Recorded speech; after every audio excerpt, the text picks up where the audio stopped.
Iya, ya. Jadi mari kita ngebahas tentang distribusi binomial. Nah, sekarang kita membahas satu lagi distribusinya, yaitu Poisson.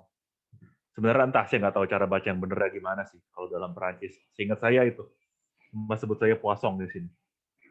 Ya, eh, jadi ini prosesnya berbeda ya. Jadi kejadiannya, eventnya, fenomenanya berbeda nih. Jadi kalau misalkan Poisson eksperimen kita definisikan dulu ya.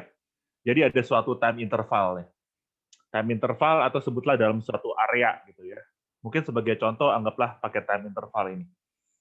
Nah, jadi dalam suatu time interval ini itu terjadi sesuatu berapa kali misal. Nah, sebagai contoh coba kita lihat ya eksperimen di bawah ini ya. Beberapa contoh Poisson eksperimen. Kan tadi saya bilang ya, jadi ada per time interval berapa kejadian yang terjadi gitu.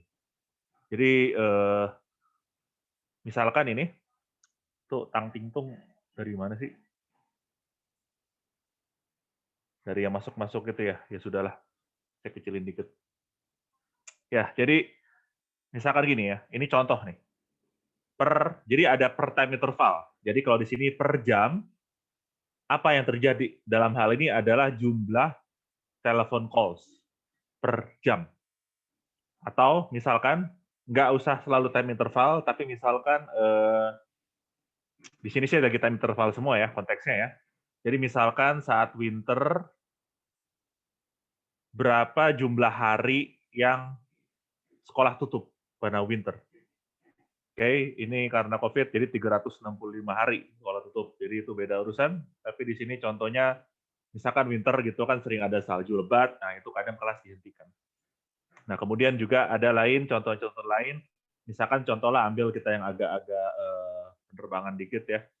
Mungkin sebutlah ini cacat di struktur gitu. Jadi misalkan kita ngelihat dalam 1 tahun itu kira-kira average-nya tepatnya ya, berapa sih ada muncul retak misalkan. Dalam hal ini misal contoh 4 kegagalan per tahun. Jadi kita punya kira-kira dalam 1 tahun, dalam 1 time interval itu ada 4 kegagalan. Oke? Jadi itu namanya Poisson eksperimen. Jadi dalam 1 time interval kita menghitung berapa kali munculnya ya. Nah, jadi seperti yang tadi saya bilang, jadi nggak terbatas cuma waktu aja, tapi bisa length segment, bisa area, bisa volume, atau a piece of material. Misalkan per meter square gitu. Ada apa di situ misalkan per meter square. Kalau kalian ngomong komposit, biasanya tuh per meter square void-nya berapa gitu. Itu kan sering ada void kalau di komposit material. Nah, jadi ini contohnya kalau nggak hanya time saja ya, sebagai contoh jumlah tikus per hektar.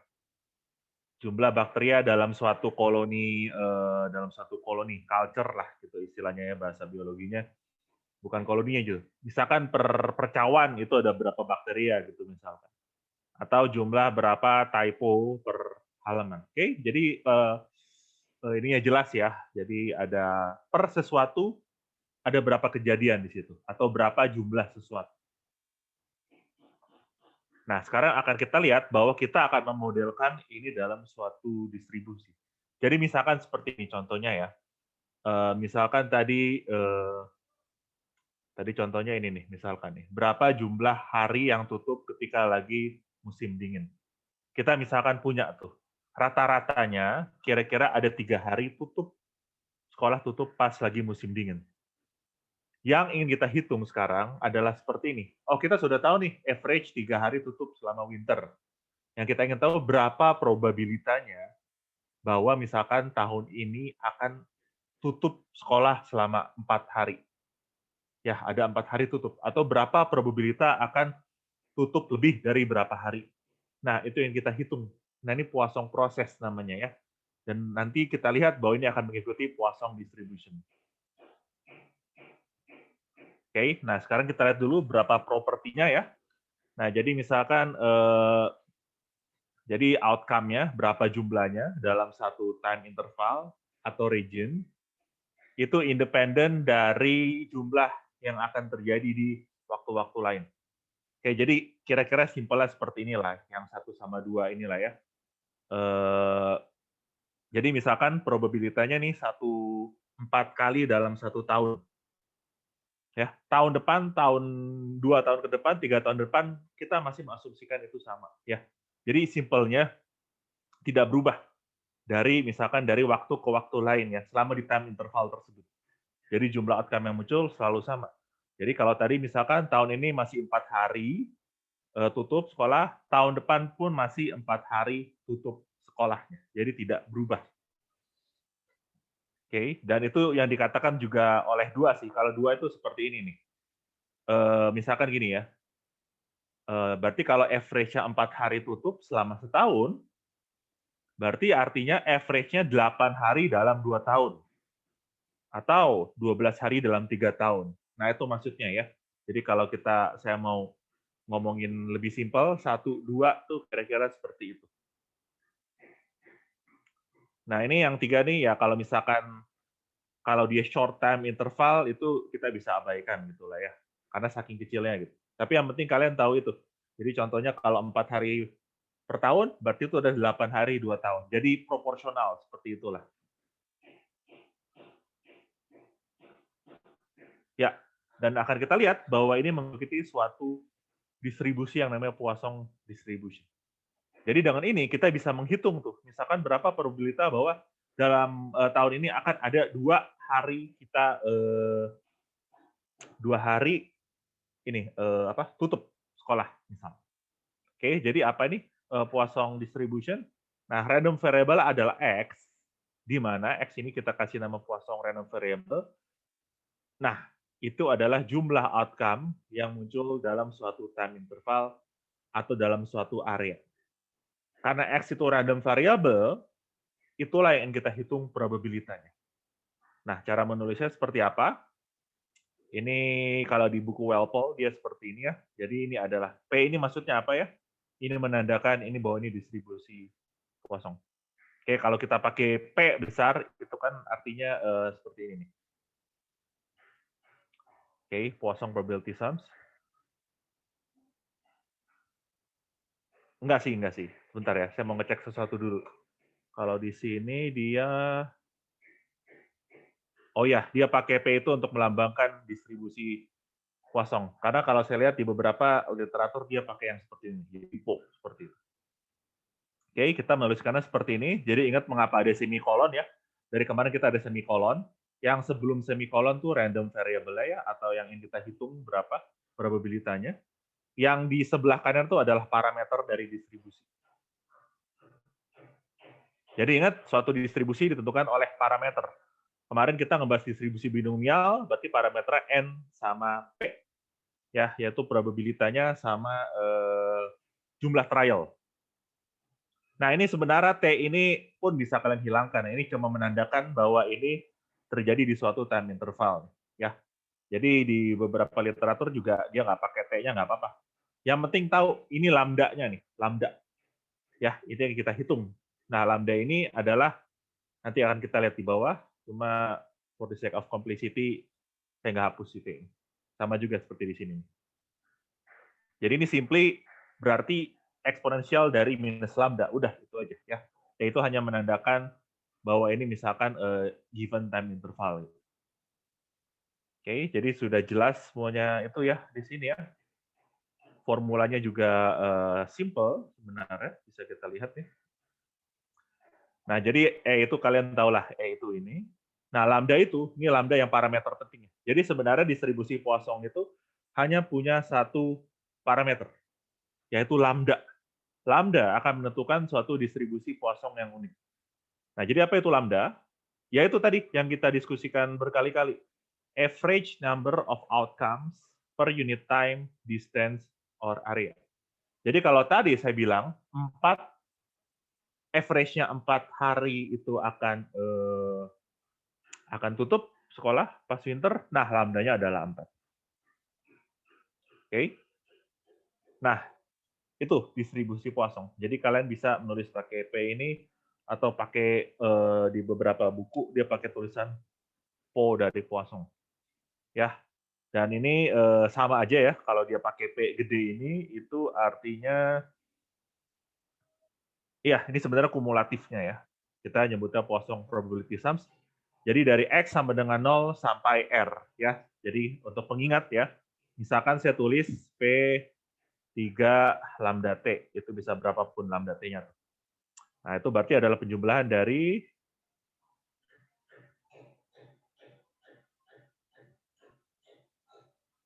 sampai ujung ya. Ya, jadi ingat ya, R-nya itu inklusif, jadi termasuk karena R ada 3 di sini. Jadi ini simpelnya ya kumulatif distribution dengan memasukkan R. Ya, jadi kalau kumulatif itu ingat dari yang paling kiri. Kalau misalkan dia continuous itu dari minus hingga. Kalau yang discrete mulai dari sama dengan 0 sih kalau dalam hal ini ya. Kalau untuk distribusi Poisson. Nah, harga itulah yang diberikan di tabel ya. Atau kalau kalian buka-buka harusnya ada nih kalau saya ketik Poisson distribution calculator. Ya, itu pasti ada tuh. Nah, itu kan ada kan di Star Trek tuh, itu banyak banget tuh di Star Trek ya. Star Trek tuh wordplay dari Star Trek ya. Jadi itu banyak banget tentang tabel-tabel ataupun kalkulator itu banyak di situ. Ya, jadi kalau saya lihat di sini dia ada Poisson random variable, average rate of success, dan lain-lainnya gitu. Oke. Hitungnya gampang. Oke, tapi yang penting kalian tahu bahwa apa sih maksudnya Poisson process, Poisson distribution, yaitu ini. Nah, kalau di buku Walpole, dia bisa kalian lihat ya, ini mu maksudnya ini sama aja dengan lambda ya. Kalau nggak salah mengapa dia pakai mu di buku tuh karena nanti kita lihat ada hubungan antara distribusi binomial sama Poisson, di mana mu itu sama dengan NP. Ya. Jadi kalian tahu, kalian punya lambdanya berapa, nah kalian tinggal cari R-nya berapa. Dan ini ya, ini tabel ini. Oke. Jadi probability sums-nya kalau di buku Walpole itu. Ini tabel lebih panjang lagi ya, ini saya potong. Jadi lebih panjang lagi dia itu mungkin sampai ada mu-nya berapa, sampai R-nya berapa, ada di situ pokoknya ya. Jadi kalau saya tahu, oh lambdanya atau mu-nya 3, kemudian saya ingin ngitung yang R-nya 5, ya udah tinggal saya trace ke sini aja. Oke, itu Poisson probability sums table. Paling enak kalau kita langsung masuk contoh lah ya, biar gampang nih. Jadi misalkan ada dalam suatu eksperimen di laboratorium, jumlah rata-rata partikel radioaktif yang lewat di suatu counter penghitung adalah dalam 1 milisecond ya. Dalam 1 milisecond, berarti time intervalnya 1 milisecond adalah 4. Oke, kita udah tahu nih average-nya berapa nih untuk mungkin dari eksperimen-eksperimen orang sebelumnya gitu. Itu dari teori misal. Nah, sekarang saya ingin tahu berapa probabilitas yang kalau kita udah tahu nih average-nya segini, bahwa 6 partikel akan lewat ke counter tersebut dalam 1 milidetik tersebut. Oke, jadi di sini konteksnya lihat nih, time intervalnya sama. Nanti kalau kita ganti time interval tuh beda urusan, tapi sekarang kita ngebahas kalau time intervalnya sama. Ada 4 partikel lewat dalam 1 milisecond. Nah, berapa probabilitas 6 partikel akan lewat dalam 1 milisecond? Berarti kalau kita pakai distribusi Poisson, ini X sama dengan 6, lambda T-nya sama dengan 4. Atau bilang aja lambda sama dengan 4 gitu ya. Oke. Jadi udah, berarti kita sebenarnya menghitung ini kan ya. Nih. Kan tadi ingat nggak persamaan gini nih. Oke, lambda di sini si lambda di sini x-nya dibagi x faktorial. Yap, benar. Jadi ini persamaannya, kalian lihat ya. Di sini saya ngilangin t-nya biar gampang tuh. Jadi lambdanya adalah 4, x-nya adalah 6. Oke, itu bisa kalian langsung hitung pakai kalkulator pun cepet ngitungnya ya.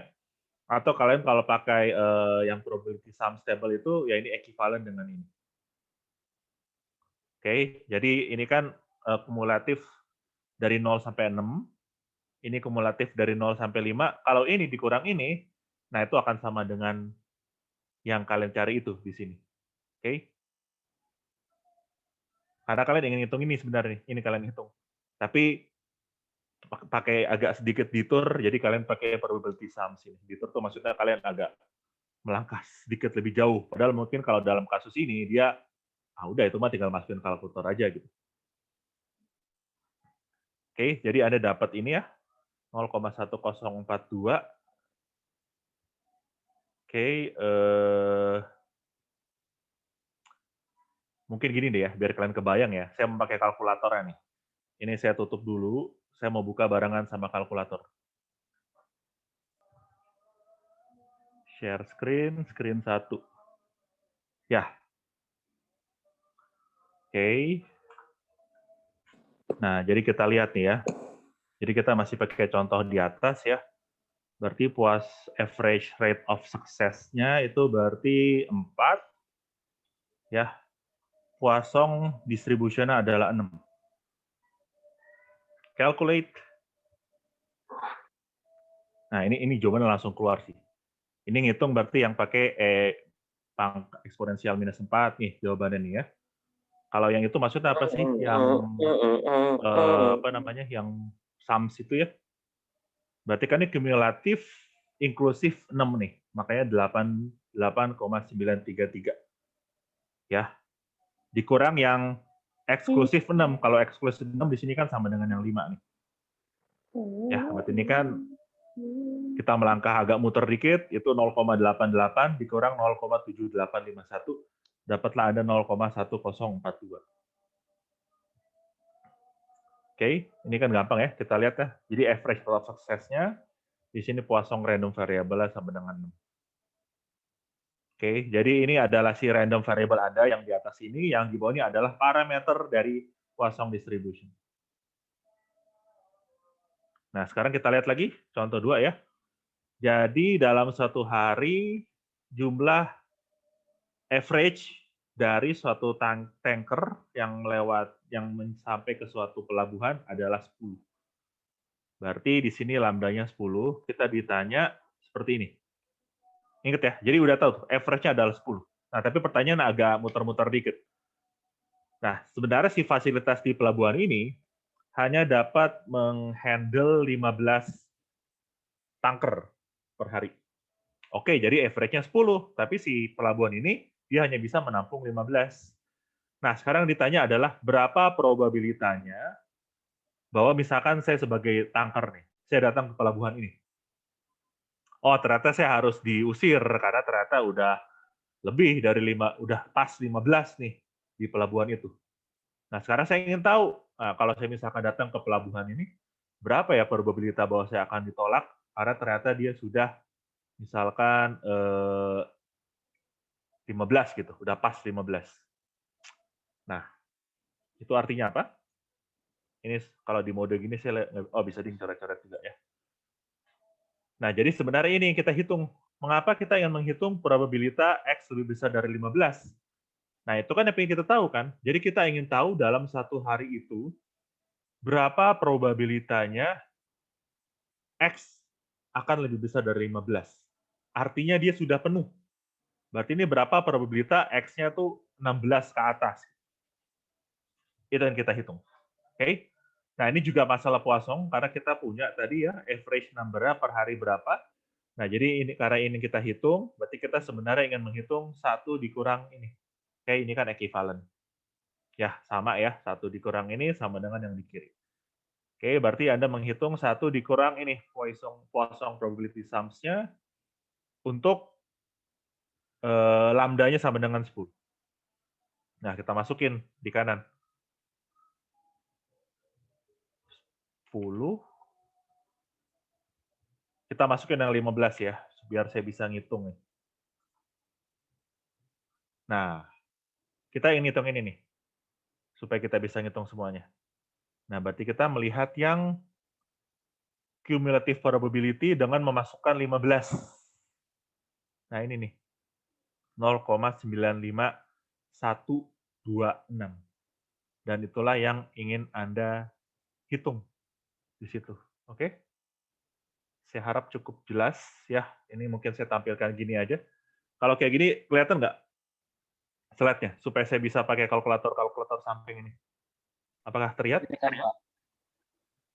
Terlihat, Pak. Masih cukup jelas nggak ini? Saya gedein lagi nih. Cukup jelas, Pak. Kelihatannya masih ya, karena nggak ada yang protes ya.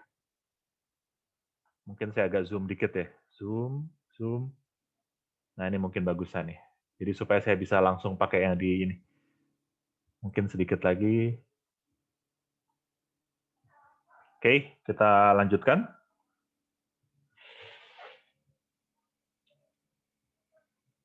Oke, jadi ngerti ya seperti apa ya Poisson proses itu. Nah, sekarang kita lihat nih properti-propertinya. Sebelum kita masuk kasus-kasus khusus. Oke, ini nggak kita turunkan ya, tapi sebenarnya kemarin kan kita tahu nih bahwa kalau distribusi binomial ya, suatu distribusi binomial itu akan memiliki mu sama dengan NP dan varian sama dengan NPQ. Oke, ingat aja kemarin. Nah, gimana sekarang kalau distribusi Poisson? Berapa mu-nya, berapa variansnya? Oke, dan jawabannya simpel sebenarnya. Mu-nya adalah lambda. Kalau dia pakai lambda T, anggap aja lambda, ya. Variansnya juga adalah lambda. Jadi nggak perlu mikir panjang-panjang situ ya. Begitu dia time interval lambda, parameter lambda, mu-nya juga lambda, variansnya juga lambda. Oke. Dan ini yang di bawah ini adalah visualisasi dari distribusi Poisson. Ketika misalkan mu-nya sama dengan 0,1, mu-nya sama dengan 2, mu-nya sama dengan 5 gitu. Ini artinya apa sih yang saya gambarkan? Misalkan mu sama dengan 5 nih. Oke, ini parameter distribusinya, berarti distribusinya seperti ini. Ambillah contoh seperti kasus tadi, tapi 5 tanker per hari. Ya, misalkan kita ambil contoh seperti itu. Nah, ini kita tinggal tahu aja. Oh, berarti probabilitas bahwa dia akan sama dengan 2, ini segini. Akan sama dengan 6, ini probabilitasnya segini. Oke, ini hanya visualisasi dari distribusi Poisson aja. Oke, tapi yang ingin saya sampaikan adalah, jadi semakin besar angka si mu ini, angka si parameter ini, distribusinya akan semakin mendekati simetri. Oke. Jadi makin ke ujung sebenarnya dia semakin mendekati distribusi normal juga di sini. Oke, jadi ingat saja untuk distribusi Poisson dengan parameter mu, mean-nya adalah mu, variansnya adalah mu. Oke. Kalau soal kata-kata perhatikan juga ya. Saya nggak pernah ngomong di sini mu itu adalah average atau rata-rata bahasa Indonesianya. Oke, jadi kalau di statistik kita bedain yang namanya rata-rata sama mean atau expectation di sini. Oke. Jadi kadang memang agak interchangeable kalau bahasa umum, cuma kalau dalam statistik itu bedakan antara expectation atau mean sama dengan average. Sama average atau rata-rata. Nah, ini kasus-kasus khusus nih ya. Ini tambahan sebenarnya ya, jadi tidak ada di buku Apple, tapi penting untuk kalian tahu karena mungkin ada pertanyaan-pertanyaan seperti ini. Ya, jadi misalkan gini nih, di suatu rumah sakit ya, hospital A. Jadi kita tahu bahwa rate ada kelahiran bayi baru adalah 2,3 per jam. Berarti satu hari rumah sakit itu 46 bayi, banyak juga gitu. Kemudian ada lagi nih, satu lagi nih. Di rumah sakit B, rata-ratanya ada 3,1 bayi per jam. Oke, itu maksudnya mungkin dia hitung dari per tahun, kemudian dia ngelihat per jamnya seperti apa. Kalau dia rata-ratain 3,1, bukan berarti yang lahir bayinya 3 sama 0,1. Oke, jadi ini kasus namanya jumlah dari dua Poisson variables. Jadi kita sebutnya ini mungkin Poisson variable X, ini Poisson variable Y. Nah, sekarang kita ingin tahu, misal berapa probabilitas bahwa kita akan mengobserv 7 bayi lahir total dari rumah sakit A, rumah sakit B dalam 1 jam. Kalau sebelumnya kan kita gini nih, kalau kita ngeliat yang A doang nih, kita pengen ngitung berapa probabilitas bahwa akan lahir 3 bayi per jam di rumah sakit A. Tapi sekarang kasusnya adalah berapa probabilitas jumlah bayi lahir di A sama B itu sama dengan 7. Jadi ada dua Poisson variabel. Nah, ini kan yang rumah sakit A nih ya. Ini rumah sakit B. Ini yang ingin kita tahu nih. Ya, dan simple benar ya. Jadi distribusi dari gabungan dua Poisson variabel sini adalah ini parameter barunya nih. Atau simply lambda 1 tambah lambda 2. Nah, kalau kasus yang di atas gimana kira-kira nih? Gimana saya nulis? Ngitungnya gimana sih? Berarti kan P X plus Y, ininya berarti berapa nih? 2,3 plus 3,1. Nah, gimana saya ngitungnya nih? Dari kasus yang di atas. Ntar ini saya lengkapi. Gimana kira-kira ya? Nggak bisa dihapus, sorry. Gimana saya nulisnya?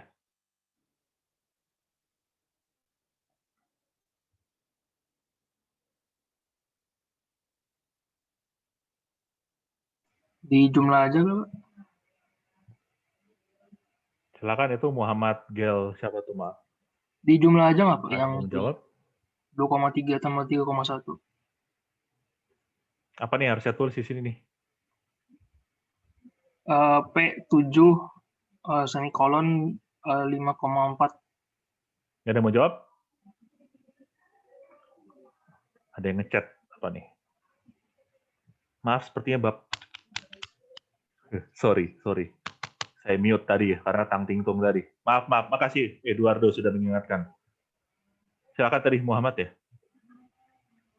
Iya, Pak. Oh ya, sorry ya, tadi ke-mute. Kalian ke-mute. Gimana ini? 7, probability 7 semikolon 5,4. 5,4 ya. Oke. Iya. Nah, terus saya mau nanya, Pak. Silakan. Kalau kasusnya begini kan 7, itu kan katanya dari 2 rumah sakit. Nah, tapi kalau mau dipisah gitu, XY-nya jadi berapa, Pak? Maksudnya X-nya dipisah? Jadi apa? Itu kan 7 itu kan gabungan dari antara 2 rumah sakit. Ya. Iya.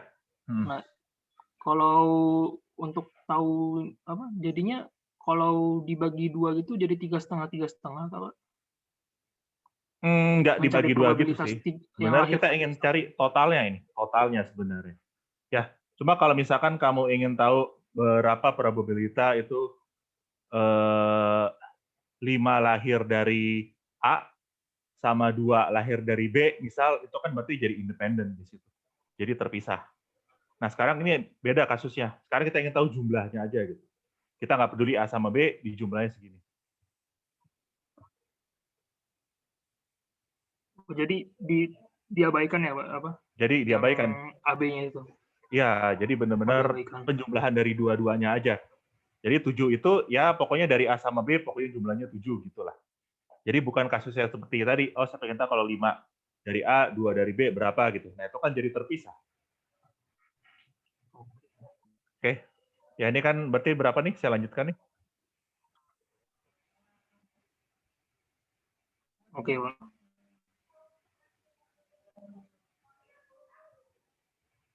Saya tulis rumusnya ya biar ingat ya.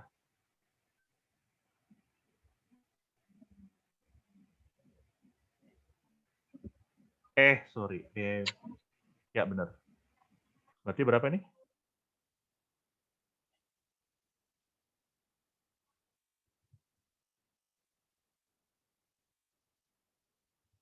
Berapa? Muhammad.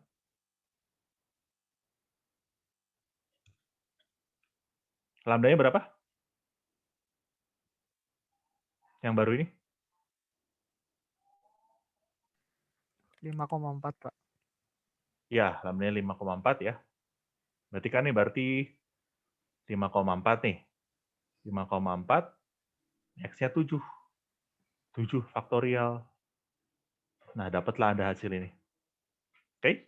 Nah, jadi itu kalau kasusnya digabung, jumlah dari dua Poisson variables, tapi tadi, ya itu diskusi yang bagus juga tadi ya. Jadi ini totalnya yang penting, kita care. Itu sama dengan 7 misalkan. Nah, jadi itu adalah gabungan dari dua Poisson variables. Nah, berarti parameter lambdanya itu kalian jumlahkan. Oke? Nah, kemudian kasus khusus yang lain, ini juga penting ya, karena saya ingat juga ini banyak yang bertanya ya dari kuliah-kuliah sebelumnya, Pak, kalau misalkan time interval diganti gimana? Berapa probabilitanya gitu? Jadi misalkan kasusnya seperti ini. Jadi di suatu rumah sakit bayi rata-rata yang lahir adalah 1,8 kelahiran per jam. Nah, sekarang per jam ya, tadi per jam. Jadi kita ingin tahu sekarang berapa probabilitanya bahwa akan lahir 5 bayi dalam waktu 2 jam. Jadi time intervalnya tadi diganti. Atau kalau misalkan ini area misalkan dari 10 meter kubik ke berapa meter kubik itu misalkan ya. Jadi kalian ganti intervalnya itu. Oke, pertama gini dulu. Kan tadi sudah saya bilang nih, kita tahu dari properti Poisson bahwa kalau misalkan kita time interval kita ganti, nah itu tinggal itu proporsional tuh ya. Jadi kalau ini 1,8 per 1 jam, berarti kalau per 2 jam, nah kita tahu ada 3,6 kelahiran. Average-nya seperti itu. Jadi Poisson eksperimen itu proporsional terhadap waktunya seperti ini. Nah, kemudian ya udah berarti simple nih ya. Jadi misalkan si X ini adalah variabel lama, enggak sih variabel sama ya, tapi saya nyebutnya gini, ini yang time interval lambda T, ini yang time intervalnya adalah K dikali lambda. Oke, jadi jawabannya adalah simple, kalian kalikan saja si lambda ini dengan K. Berarti kalau sekarang kalian yang menghitung, nah ini nih, ya, lambdanya sama dengan 3,6. Berarti sekarang berapa probabilitas akan lahir 5 bayi dalam waktu 2 jam? Yaitu ini, ya udah, tinggal masukin lambdanya 3,6. Di sini mengapa saya nyebutnya Y? Karena Y ini untuk membedakan dengan variabel aslinya nih, X nih. Sekarang kita ganti. Oke, nah ini kalau kita ganti intervalnya. Jadi kalau penjumlahan dari dua random variable Poisson, parameternya adalah lambda 1 plus lambda 2. Kalau ada ganti time intervalnya, itu berarti parameter menjadi K, di mana K itu adalah suatu pengali ya, faktor pengali ya, dikalikan dengan lambdanya tadi. Kayak ini kan faktor pengalinya 2. Mengapa 2? Karena dari 1 jam menjadi 2 jam. Oke, jadi itu dua kasus penting dalam distribusi Poisson. Nah, kemudian, sorry, kok balik lagi. Oh, paling ya, saya tadi lupa demonstrasiin lah. Jadi kan ini kalian tinggal ganti-ganti aja nih ya. Misalkan yang kasus sebelumnya nih, ini kan average rate of success-nya 5,4, Poisson random variable-nya 7, muncul 0,1199. Ini lambdanya 3,6, ini 5. Dapat deh. Ya, ini online. Jadi cari ini, Star Trek. Oke, jadi kalian bisa menghitung simply dari situ. Oke. Karena saya merasa saat ini nggak terlalu banyak gunanya kita melihat tabel lagi, karena toh sudah banyak tools-tools online seperti ini. Oke, tapi yang penting tahu apa sih yang dilakukan, proses apa yang sedang kita hitung probabilitanya gitu.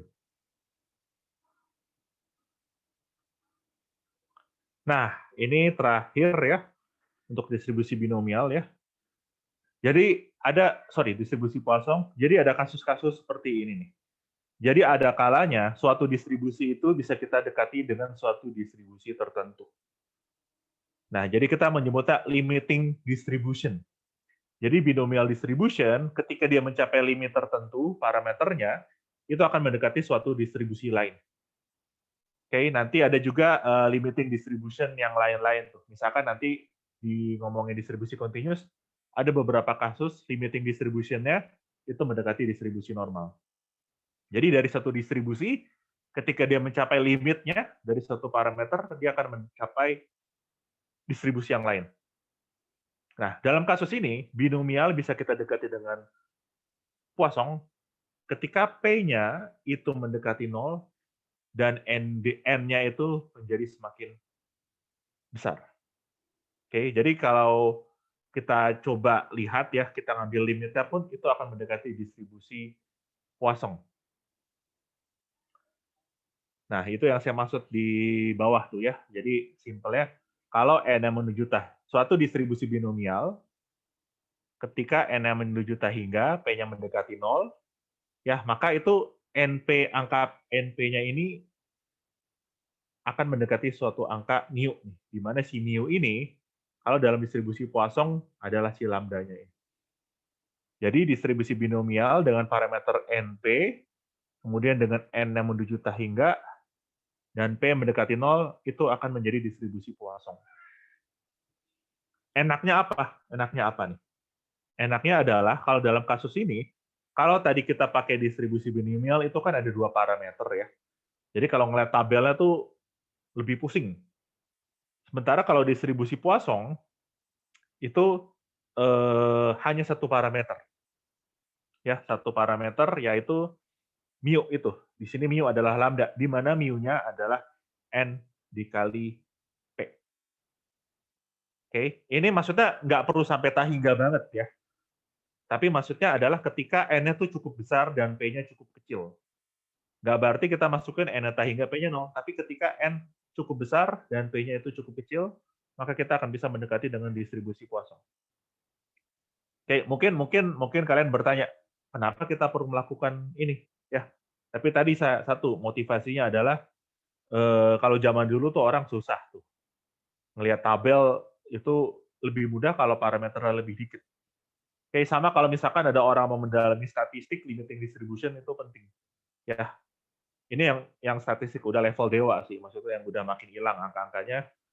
Ini konsep-konsep yang penting, limiting distribution seperti itu. Nah, kita ambil contoh aja seperti ini ya. Oh, mungkin bagusnya saya sambil buka distribusi binomial juga deh. Binomial distribution calculator. Jadi bisa saling bandingin. Dari stat track juga ya, nggak ada stat force, ada stat track. Nah, kita lihat dalam suatu industri kecelakaan terjadi infrequently dengan probabilitasnya adalah 0,005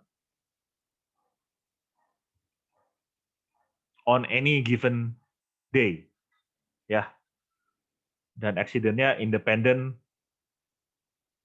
terhadap satu sama lain. Jadi ini kasus binomial nih. Jadi kita tahu P-nya 0,005, kecil kan? P-nya 0,005. Kalau kemarin kita ngebahas yang P-nya 0,25. Jadi ini P-nya cukup kecil. Nah, kemudian kita ditanya nih, berapa probabilitas dalam 400 hari itu akan terjadi satu kecelakaan? Nah, ini kasus binomial dengan N sama dengan 400 dan P sama dengan 0,05. Nah, kita ingin coba menghitung ini dengan distribusi binomial terlebih dahulu. Oke. 0,005 trials yang 400 ya. 400 1 0,2706 ya. Jadi ingat ya, dari distribusi binomial ada 2 parameter, number of trials sama probability of success. Nah, sekarang kita masuk ke Poisson. Kita coba dekati tuh distribusi binomial. Ini N-nya cukup gede nih. Berarti NP sama dengan 2. Jadi N kali P itu akan menjadi parameter distribusi Poisson. Nah, jadi kita lihat di situ ya. N kali P sama dengan 2. 400 kali 0,005. Oke. Nah, ya udah. Berarti Poisson random variable adalah 1 dalam 400 hari. Nah, ini dia dibuletin ya. Dia dibuletin. 0,27067 dari Poisson. 0,27066 dari distribusi binomial.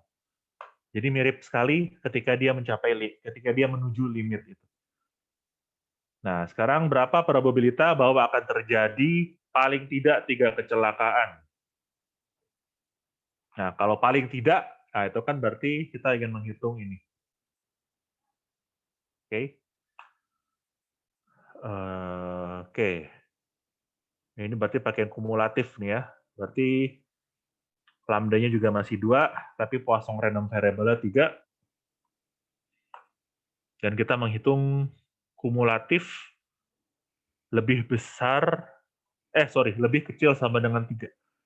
Berarti ini, nih, 0,857. Bisa nggak ya pakai binomial ya? Kalau pakai binomial itu, berarti number of success-nya itu kita ganti menjadi 3. Ah, mirip juga nih. Ini kita hitung nih. 0,85757, 0,85712. Beda di angka keempat di belakang koma. Oke, nah sekarang mungkin kita coba-coba deh ya. Misalkan mungkin P-nya agak gede nih. P-nya agak gede ya. Kita ganti sedikit, P-nya agak gede. Mungkin 0,25 nih. Jadi kalian nggak boleh masuk industri ini nih. Kecelakaan dari 4 orang, 1 orang kecelakaan tiap hari. Terus mungkin N-nya nggak terlalu gede ya. Mungkin sama dengan 100 nih. Jadi kita ingin tahu berapa probabilitasnya terjadi satu kecelakaan dalam 100 hari. Coba kita lihat ya, sejauh apa gitu. Average 100 kali 0,25 berarti 25 ya, bener kan ya? 25 berarti ya, 0,25. Poisson random variable masih 1 ya. Jadi kita mau coba kasus A, tapi kita ganti parameternya. Nah, kecil banget nih, kecil kan ya? Hampir nggak kelihatan tuh ya. Coba ini kita ganti nih. 0,25. Number of trials-nya 100. Number of success-nya 3. Nah, ini sama-sama kecil sekali sih ya. Coba kita ganti deh ya.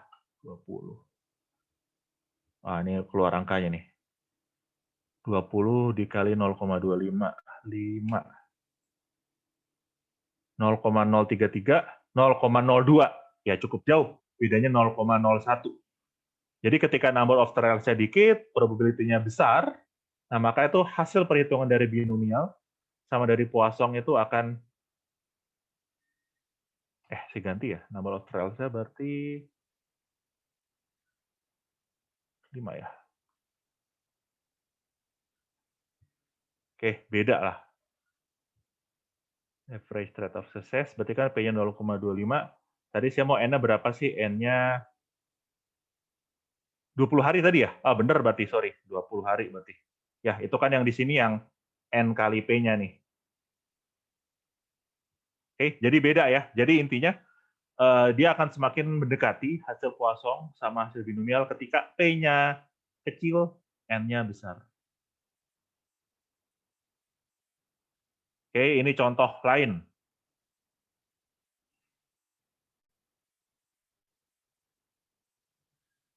Oke, jadi dalam average, 1 dari 1000 item akan ada bubble-nya gitu ya. Dari suatu gelas. Kalau gelas itu kan ada bubble-nya itu, jadi nggak bagus nih. Kan dia bilang on average ini 1 dari 1000 item kan, berarti kita bisa bilang bahwa P-nya itu adalah 0,001. Sekarang berapa probabilitas bahwa dari 8.000 random sample, alias 8.000 trial, akan muncul 7 item memiliki bubbles. Oke, jadi ini adalah binomial eksperimen, tapi P-nya itu kecil, N-nya itu besar. Jadi kalau kita mau ngitung ini pakai distribusi Poisson, kita pakai N kali P nih. Oke, ini bukan pas 7, tapi kurang dari 7. Berarti kita ingin menghitung ini, ya udah tinggal masukin Poisson-nya. Berarti Poisson random variable-nya itu 7, average rate of success-nya 8.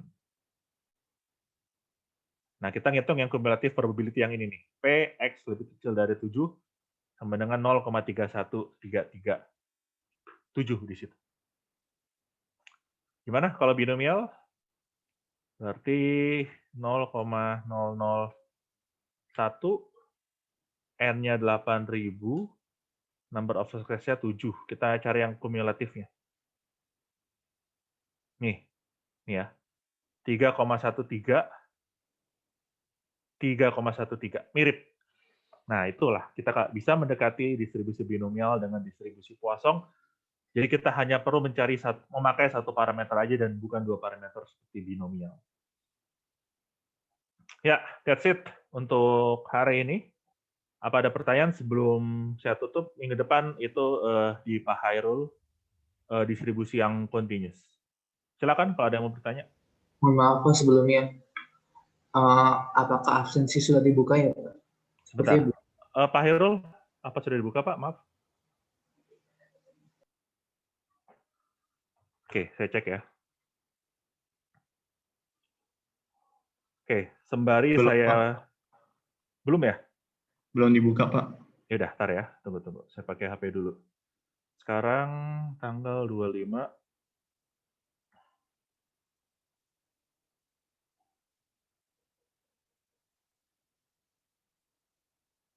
Oke, ini saya buka sedikit sampai 16:10 ya. Jadi begitu kelas ini usai pun silakan kalau mau ngabsen, no problem.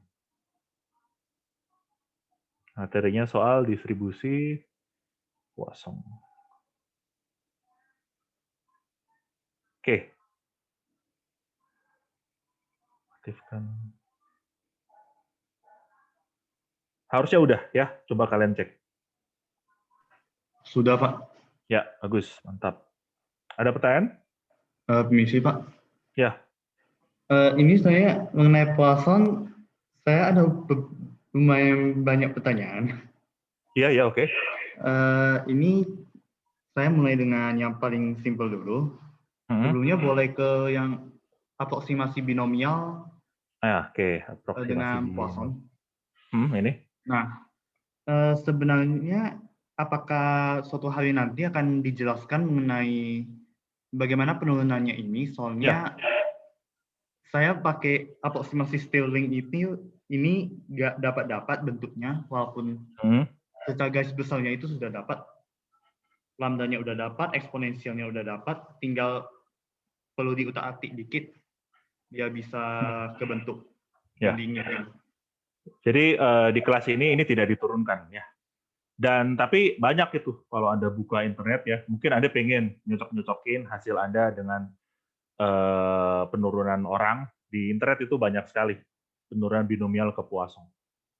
Jadi Anda bisa cocokin. Tapi di kelas ini kita tidak membahas dalam itu, ya. Jadi konsepnya itu yang penting limiting distribution namanya kalau Anda mau cari-cari.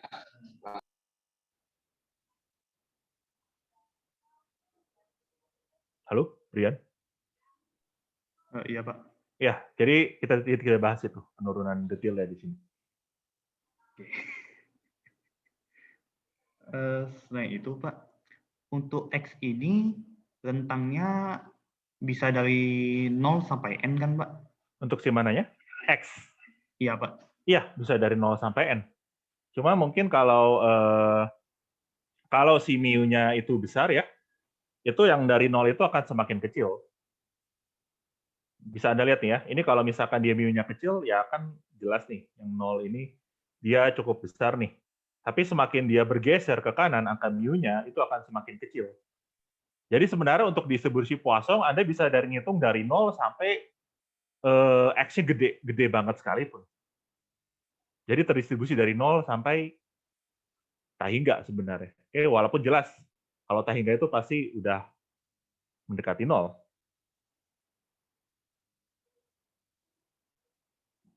Itu jawaban untuk yang pertanyaan kedua. Oke, baik Pak.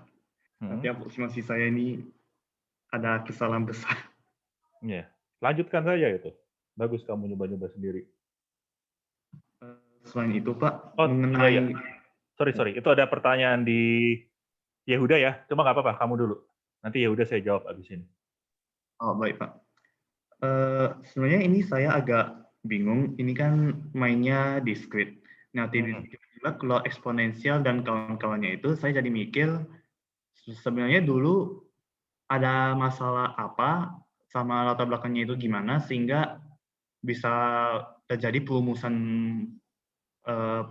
formula Poisson ini. Perumusan Poisson ya. Ya, Jadi sejarahnya gitu kan ya. ya Pak. Apa ya, tunggu, saya sih juga pernah baca tuh, apa gitu. Ada sesuatu dengan kuda ya, kalau saya nggak salah ingat ya, distribusi Poisson itu kuda di Prancis zaman dulu banget tuh, zaman Napoleon ya. Kalau saya nggak salah, saya juga pernah baca sejarahnya tuh ya. Ngitung apalah sesuatu soal kuda gitu lah. Itu era-era di mana statistik mulai muncul tuh. Jadi orang mulai ngerasa, oh statistik bisa dipakai di sini, bisa dipakai di sini. Kalau saya nggak salah ya, yang Poisson ini ada sesuatu soal kuda dan Napoleon. Ya, sejarahnya seperti itu, tapi nggak tahu benarnya seperti apa. Itu mungkin urban legend atau apa, tapi dengar-dengar seperti itu kalau distribusi Poisson. Gitu kali ya, Brian ya. Oke, Pak. Itu orang pasti ada tuh ngebahas ini di internet nih. Saya lupa tuh. Ada di buku sih yang kuda-kudaan itu. Gitu ya, Brian ya. Oke. Coba saya ke Yehuda dulu. Untuk aproksimasi binomial dengan Poisson, itu syaratnya hanya n mendekati tahingga atau n mendekati tahingga dan p mendekati 0. Dua-duanya. Itu syarat penting. Ya. Pokoknya begitu dia makin satu ke tahingga, satu ke 0, itu akan semakin akurat. Intinya ingat itu aja. Akan semakin akurat ketika p mendekati 0 sama n mendekati tahingga. Jadi dua-duanya itu. Jadi bukan hanya, tapi dua-duanya. Gitu ya, Yehuda ya.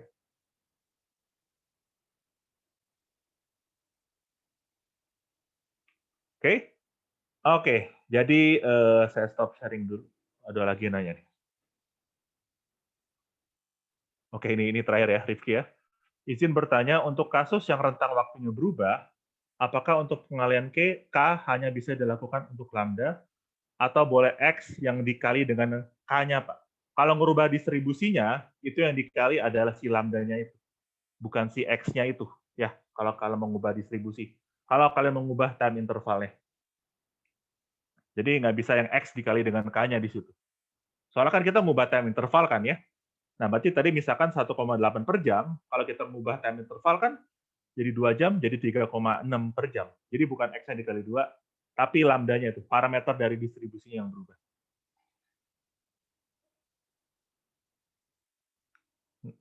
Oke. Oke, terima kasih ya. Jadi silakan kalau ada pertanyaan lagi, silakan lewat Microsoft Teams.